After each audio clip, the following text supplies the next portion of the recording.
After refusing a man's request to use an expired gift card, he leaned in and whispered, "I'll have you fired by midnight."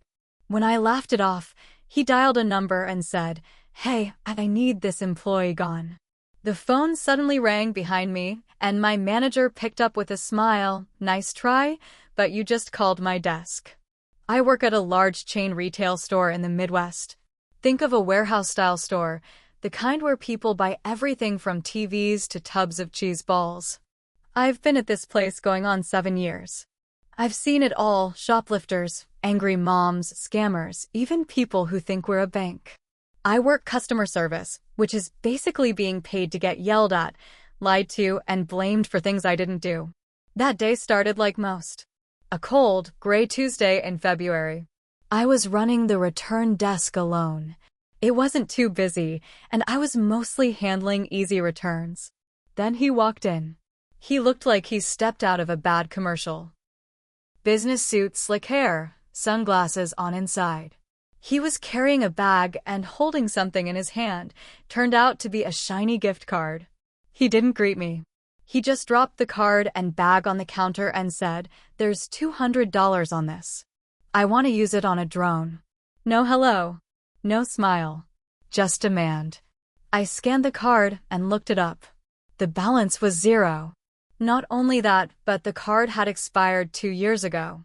We don't even issue that type anymore. I told him, "This card expired a while ago. There's no balance on it." He didn't move for a second. Then he leaned forward, close enough that I could smell his expensive cologne, and whispered, "I'll have you fired by midnight." I laughed. It was so over the top, it felt like something from a TV drama. He was dead serious. He pulled out his phone, pressed a button, and said loud enough for me to hear, "Hey, I need this employee gone. She's rude, unprofessional, and just refused to honor a gift card." He looked at me while talking, like he was daring me to stop him. Then something weird happened. The phone behind me at the desk rang. My manager's desk is right behind the service counter in a glass office. I turned. My manager, a sharp guy named Rico, answered the phone with a grin and said, "Nice try, but you just called my desk." The guy's face turned pale. Rico stood up, walked to the counter, and said, "Is there a problem, sir?" The man stuttered, trying to spin something, but Rico wasn't having it. "I heard the whole thing," Rico said. "You tried to intimidate my employee and fake a phone call to get her fired? Not gonna fly here." The guy tried to double down, talking fast, saying I was rude. I raised my voice that I insulted him. Rico said, "We have security footage and audio. Wanna keep going?" The guy picked up his phone and mumbled something before walking away fast, leaving the expired card and his bag on the counter. You'd think that would be the end. I thought so too. But no. That night, I got a weird call on my personal cell. I don't give out my number to customers. It was a blocked number, and the voice on the line was low and calm. "You think you're safe behind a counter," he said. "I'm just getting started." Then he hung up. I froze. My stomach dropped. I knew it was him. I reported the call to Rico, and he immediately had security pull camera footage. They saw the guy hanging around the parking lot for 20 minutes after leaving. Security escorted me to my car that night. Over the next few days, things got weirder. First, someone left a 1-star review of the store claiming I was hostile and threatened a customer with violence. That was posted under a fake name, but it had details only someone who was there would know. Then someone made a complaint directly to our regional office, accusing me of racial profiling and verbal abuse. My heart sank. That's serious. I'm mixed race myself, and I've never treated anyone differently. But corporate doesn't know me, they just see accusations. HR got involved. I was put on administrative hold while they looked into it. That meant I stayed home, unpaid, for almost a week while they investigated. They pulled footage. They interviewed other customers. They checked timestamps. Turns out the guy had tried the same stunt at 3 other locations within a 50-mile radius. One store gave in and let him use a new card, not wanting trouble. Another had also suspended someone temporarily until they realized the pattern. He was running a scam, a psychological game. Push employees to the edge, threaten their jobs, and see who caves. But he picked the wrong person this time. Rico wasn't done. He filed a police report for harassment, trespassing, and impersonating a company official because of that phone call stunt. They traced the phone number. It was a burner, but he slipped up, used a credit card to buy it at a local gas station. Dumb move. Cops found him. Turns out, he was a former store manager who'd been fired years ago from another chain for similar behavior. He'd been trying to get revenge on retail workers ever since. He had a whole notebook in his car. Names, stores, notes. He called it his customer justice list. My name was in it. Yeah, I made someone's creepy hit list for doing my job. The police took it seriously. I got a restraining order. He was arrested for harassment and making threats. But the story didn't end there. My name had already been dragged through mud online. Even though I was cleared, the reviews stayed up. Some of my coworkers looked at me differently. I'd always been solid, reliable, boring even. Now I was that girl from the drama. I couldn't sleep right. Every night I checked my car before getting in. I kept my phone on silent during work, but jumped every time it buzzed. And then something happened that made it worse. One night, someone broke into my car in my driveway. They didn't steal anything. Just left something in the back seat, the expired gift card. I called the police. They came, dusted for prints, and told me the case was likely connected. That's when I knew this guy wasn't just a scammer. He was obsessed. I started parking my car in the garage after that. Bought a small security camera and stuck it in the corner above the door. Every noise at night made me flinch. I stopped going out after dark unless someone was with me. That stupid expired card sat in an evidence bag on my kitchen table for weeks. I couldn't throw it out. I couldn't stop staring at it. Rico checked in with me daily. HR said they'd scrubbed my name from the complaint record and marked me as exonerated. But that didn't undo what was already online.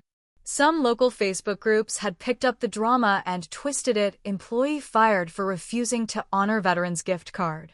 He made up some story that he was a Marine and I disrespected him. I wasn't fired, but now strangers were calling me a traitor. One afternoon, I was checking my email when I saw a message from an address I didn't recognize. It had no subject line. Just a link and the words, "You started this. You can't stop it?" I didn't click the link. I forwarded it to the police contact handling my case. They told me not to worry. It was likely just more scare tactics. But it didn't feel like a bluff. The next week, something else happened. I was working a slow shift, mostly zoning shelves and helping a few customers. A man approached. He looked nervous. Ball cap pulled low, sunglasses on even though we were indoors. He asked where the electronics section was. I pointed toward the back. But he didn't go. He looked me dead in the face and said, "You're the reason he snapped." Then walked away. I reported it. Again. Security tried to follow, but the guy slipped out the side exit and vanished before anyone could stop him. It wasn't just some guy being weird.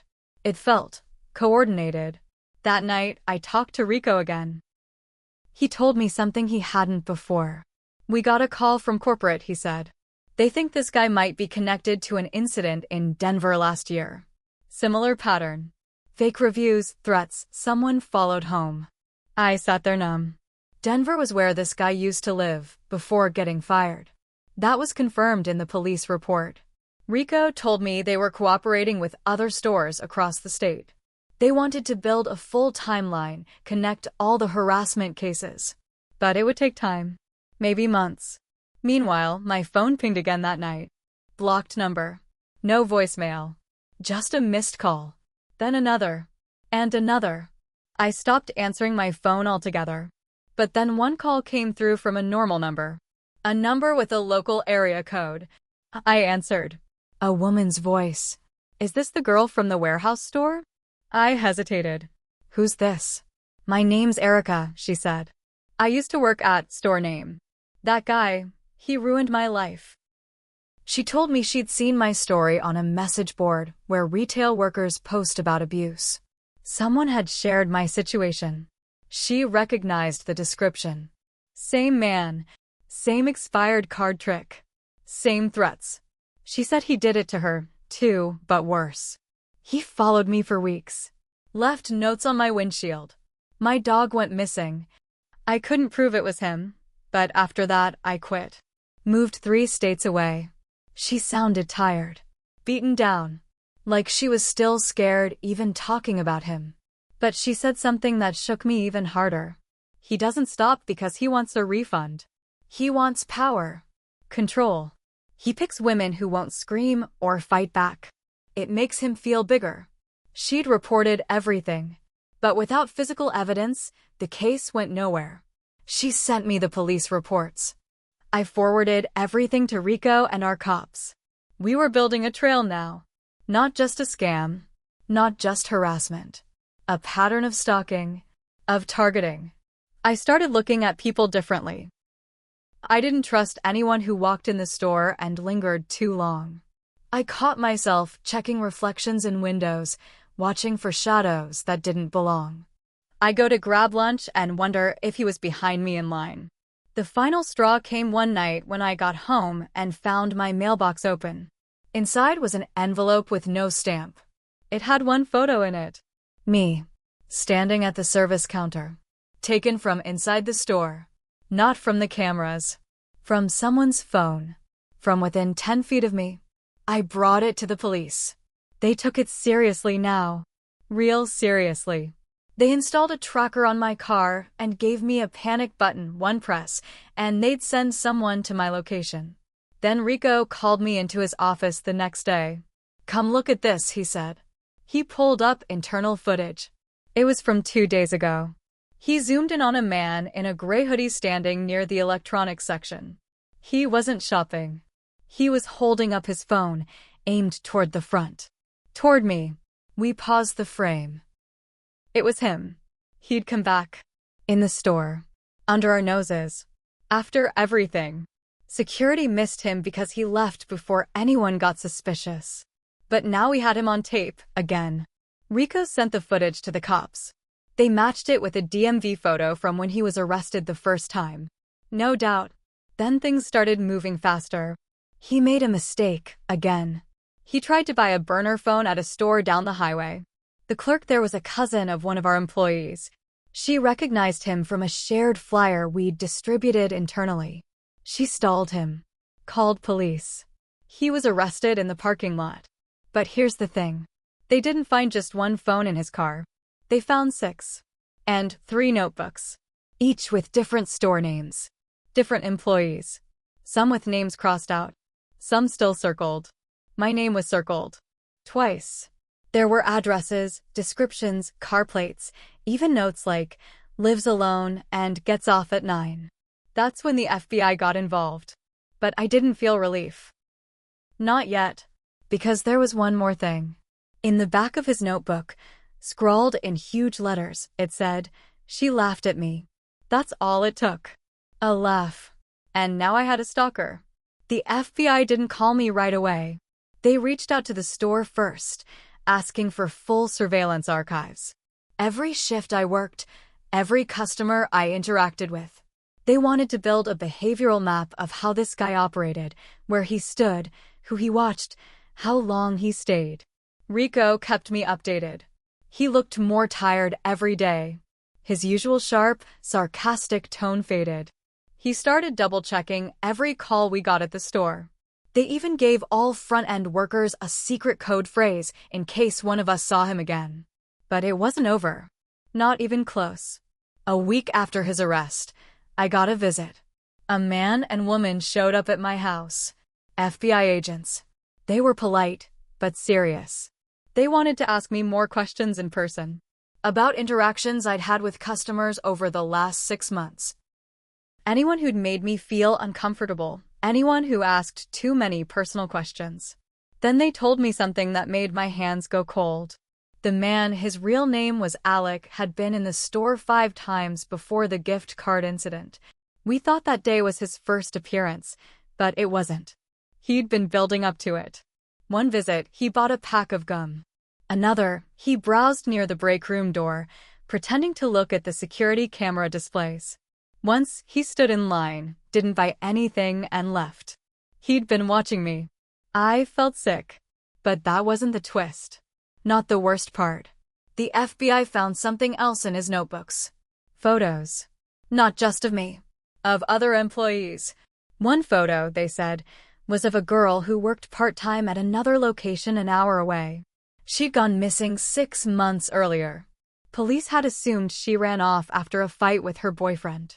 Now they weren't so sure. They were reopening her case. They wouldn't give me full details. Said they couldn't. But they did say this. He had a storage unit. It had already been searched. And what they found inside changed everything. Fake uniforms. Badges. Company-branded shirts from 3 different chains. Maps. Schedules. And a wall covered in names, arrows, and labels like weak, loner, submissive, mouthy, dangerous. I was listed under mouthy. Next to my name was the phrase, still worth breaking. My knees almost gave out when they told me that. They weren't just dealing with a scammer anymore. They were dealing with someone who saw people as targets in a twisted project. He wasn't trying to get money. He was trying to win something in his head. Trying to beat us. They found another phone, hidden under a loose panel in the storage unit. That phone had dozens of audio files. Recordings of me. From the store. From the parking lot. From somewhere near my home. I don't know how he got that close without me noticing. I still think about that. The agents told me they were escalating the case. That there could be federal charges for stalking, impersonation, and interstate harassment. Maybe more if they tied him to that missing girl. That's when I stopped sleeping altogether. I was moved to a different store temporarily. Out of town. They gave me a new ID badge, new shift, new co-workers. I stayed with my sister 3 towns over. But even there, even surrounded by people, I felt watched. The story went quiet for a couple of months. I worked. I lived carefully. I saw a therapist. I started to feel normal again. Then Rico called me out of nowhere. "You're not gonna believe this," he said. His voice was low, tight. "What happened?" I asked. He told me the FBI had just found a second storage unit. This one was in another state, Arizona. Alec had kept it under a fake name. Inside, they found another wall of photos. But these weren't just of store workers. They were of investigators, managers, family members, even Rico, even me. But the photo of me wasn't one they'd seen before. It was recent, from after he was arrested. That should have been impossible. He was in custody. Or so we thought. Rico told me the agents started digging harder. They found paperwork discrepancies. Turns out, Alec was transferred between holding facilities for evaluation. During that transfer, there was a clerical error. Someone marked him as released. For 10 hours, he wasn't where he was supposed to be. And that's when the photo was taken. From across the street. While I was walking to my car. I almost threw up. They found him again. He'd returned to custody, not saying a word about what he did during that time. He claimed he never left. Said the photo was planted, that someone was framing him. They didn't buy it. But the damage was done. He got close. Again. He was charged with additional counts. Denied bail. His trial was scheduled for later that year. But now everyone involved felt exposed. Someone inside the system helped him. Or was too sloppy to stop him. That brought in another twist. One of the guards who processed his original intake was suspended. An investigation began into whether Alec had bribed someone to manipulate his records. And the deeper they dug, the more they found. He wasn't just doing this to me. He had done it before. Years ago. At a different company. Different name. And each time, there was a woman at the center. Each time, the system failed to stop him in time. And now, I was the latest name on a list. But I was still standing. Still watching. still waiting for what would come next. Because I knew something Alec hadn't figured out. He thought he could break people. He didn't realize some of us are made of tougher stuff. Especially when we have nothing left to lose. I wish I could tell you that things got better right after they put him back in jail. That I finally got peace. But that's not how this story goes. After the FBI found that second storage unit, everything shifted. They stopped treating him like a con artist and started treating him like something worse, something dangerous. I was told to stay under the radar. No social media, no photos, nothing public. They thought someone else might have been helping him on the outside. Then the biggest twist of all dropped. One of the phones recovered from the second storage unit had texts, hundreds of them. Not just from him. From someone using a prepaid number, responding like they knew the plan. Those texts weren't just egging him on.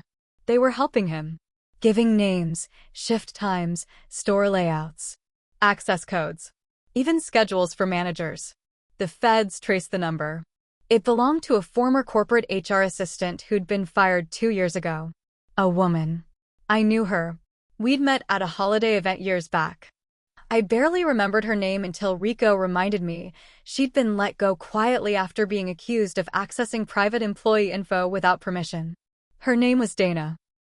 She'd met Alec through some online forum where disgruntled ex-employees vent about being fired. They started messaging. Then they planned things together. She fed him names. He did the rest. She hated the company. Said it ruined good people and turned them into machines. Alec became her revenge weapon. And I became her favorite target because I didn't cave. Because I laughed. When they arrested her, she claimed she never knew Alec would go that far. That she just wanted to scare people, not stalk them. But they had proof. Texts where she wrote things like, make her feel hunted, and she needs to learn humility. That's when I realized this wasn't just about Alec. It was about a culture of silence. People like Dana were allowed to disappear quietly, no warnings given to the next store. People like Alec slipped through the cracks because no one wanted to admit they'd made a mistake. And yeah, I made one too. I underestimated him. I treated him like a joke that day at the counter. I laughed in his face. I thought he was just another customer throwing a tantrum. I didn't take the threat seriously, not until it was too late. I should have hit the panic button the moment he whispered in my face. That laugh might have cost me months of my peace. But I didn't break. The trial took a year. Alec pled not guilty at first. Claimed mental instability. That he was misunderstood, provoked, targeted. He tried to twist everything into a story where he was the victim. But the evidence was overwhelming. Photos. Messages. Voice recordings. Witnesses. Dana testified too, trying to cut a deal. She threw him under every bus she could. Said he manipulated her, used her anger to fuel his own madness. But her words were filled with venom. I could see it in her eyes. She hated me. She hated everyone who still had a job while she was out. The judge didn't buy it. Alec got 35 years. No chance of parole for at least 20. Dana got 12 years for conspiracy, cyber-stalking, and aiding harassment. The day the sentence came down, I didn't cry. I didn't cheer either. I just sat in the back of the courtroom, quiet, staring at them both. Rico was next to me. He leaned over and whispered, "You won." But it didn't feel like a win. It felt like survival. Afterward, the company tried to give me a promotion. I turned it down. I'd had enough of that place. I moved across the state, changed my number, got a job in a completely different field. Nothing public, nothing flashy. But I still carry pepper spray. I still check my mirrors when I leave work. Still keep a bat by the front door.